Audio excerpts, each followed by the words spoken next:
say thank you very much for Nick for the introduction. I'm really, really pleased to be chairing this session because I think students are absolutely at the heart of what we're here for. Most of the collections that we work in were actually formed for the purposes of supporting teaching.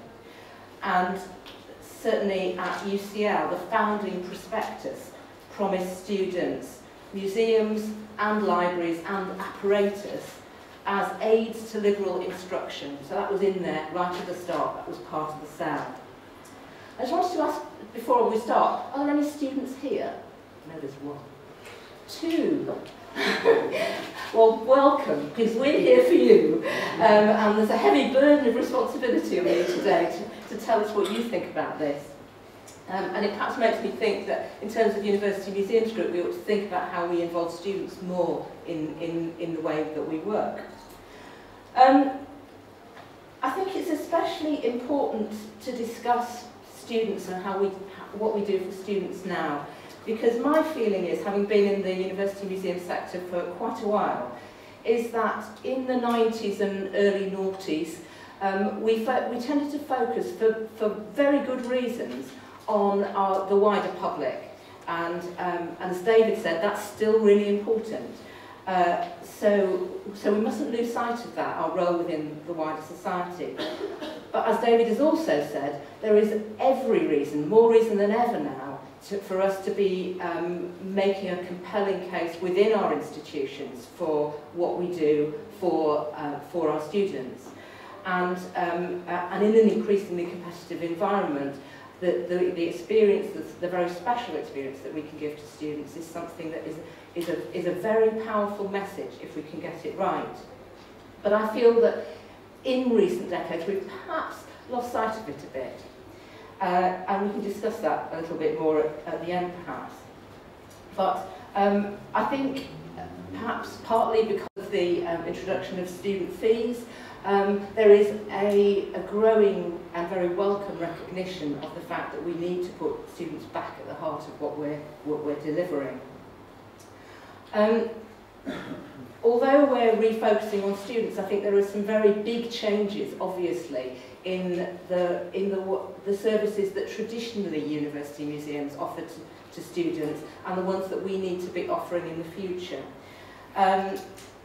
Obviously, originally, most of us were, or most of our institutions were museums that served a particular discipline.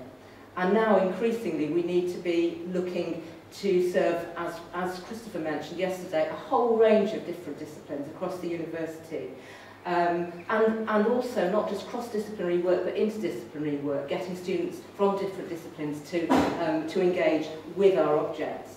And that will be the way that we make a case for our continued value. But it demands a whole set of new skills in our staff, and it demands a different set of conversations within the university. I think it's not enough for us to claim that it's good value, good learning for students to be working with objects. Chris Smith mentioned a really interesting study in Bonn last night. We've started to do some work at UCL around evaluating with students how they value learning with objects as opposed to different kinds of learning. And the early results from that are that 67% in our last study felt that they learnt more from a session with objects than they did from a comparable session that was delivered as a lecture. But there's masses more that we could be doing because we need to have a much more solid evidence base for the value that we bring to pedagogy. E-learning is obviously far more important now than it was even 5 years ago. And it's something that we're only, I think, as a sector, just starting to get to grips with. There's a new emphasis on employability, student employability and transferable skills. What can we do to prepare students for the world of work? And I think also that, and again Chris touched on this yesterday, we have some amazing spaces. Many of the conversations we've been having with students about social learning and the need for really welcoming social learning spaces at university. We've got some of those spaces, and I wonder whether we're using them creatively enough with students as spaces where they can just work and chat. So it's really timely to be sharing some of our practice, and our three speakers this morning are going to help to kickstart some of that discussion. First of all, I'd like to introduce Dr. Giovanna Vitelli, who is the Director of University Engagement Programme here at the Ashmolean, and we're all deeply jealous of your post, your colleagues' posts, and the Mellon funding that has made this possible. So I'm hoping that you're going to share some of your thoughts about how you've been working so far, and we can be even more jealous in 5 minutes' time. That really sets me up, doesn't it? Thank you. I don't have much time this morning. It's been interesting already to hear the themes that are out there, the elephants in the room that are out there. So I'm spending this time. I need to introduce the program to you, for those of you who don't know about it.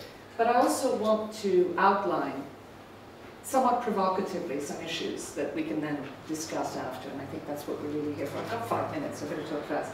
I'd like to thank the UMG and Sally MacDonald, obviously, for the opportunity to speak today, and just share a couple of thoughts.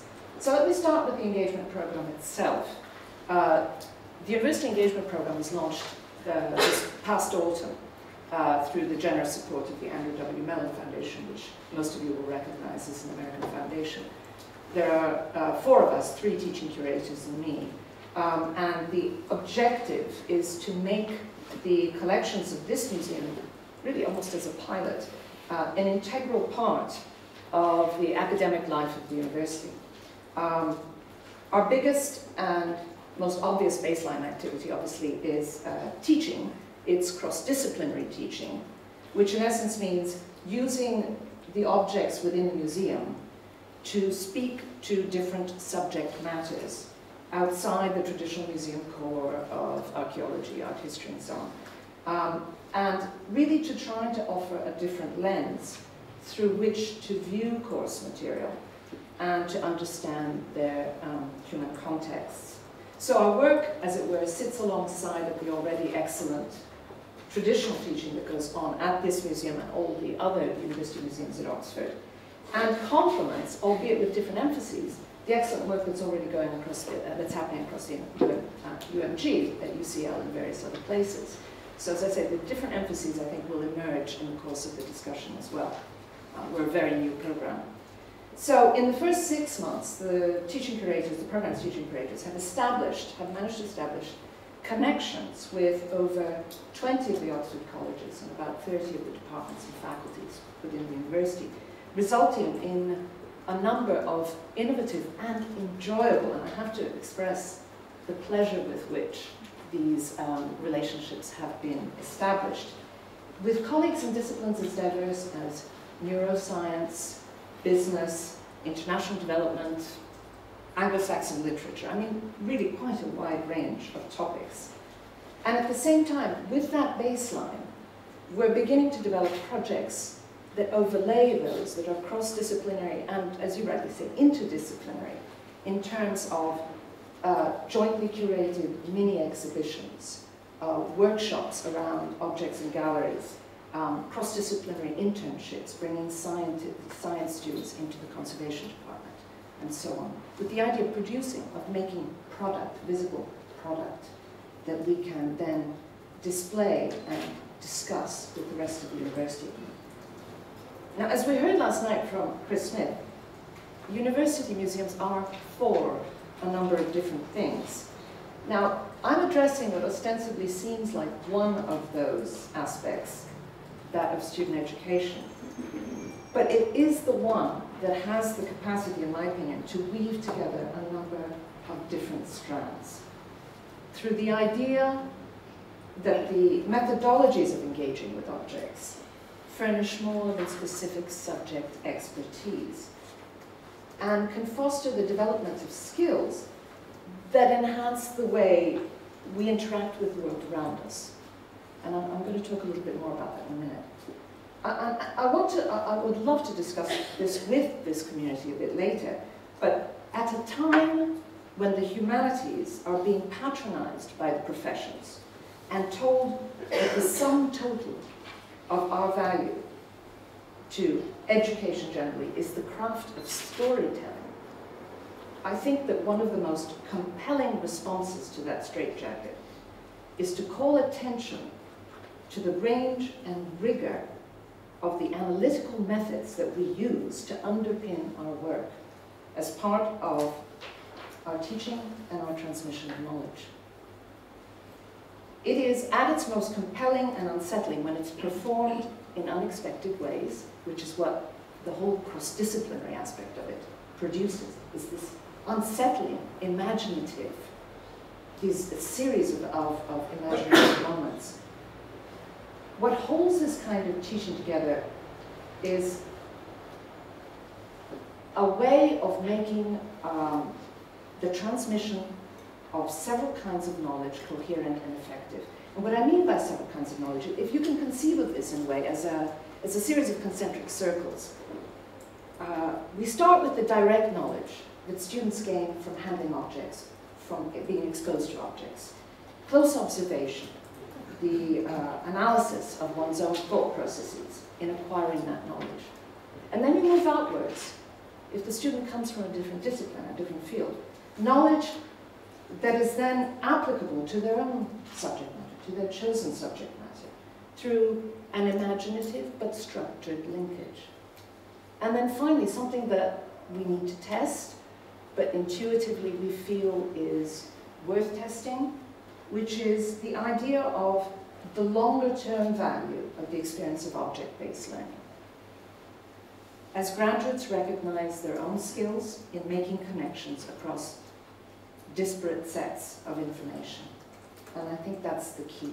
What is this continuum? From learning about specifics, its applicability within the university environment, and further afield. So, if I may, to return that question, what do museums do for students? In the context of university education, I believe that the skills and perspectives available through well-structured quality, you're right, quality engagement with collections can have significant benefits and can not only enrich a young person's understanding of the past, but foster durable, sustainable connections between the past and present through the student's ownership, of those connections. Thank you. Fantastic.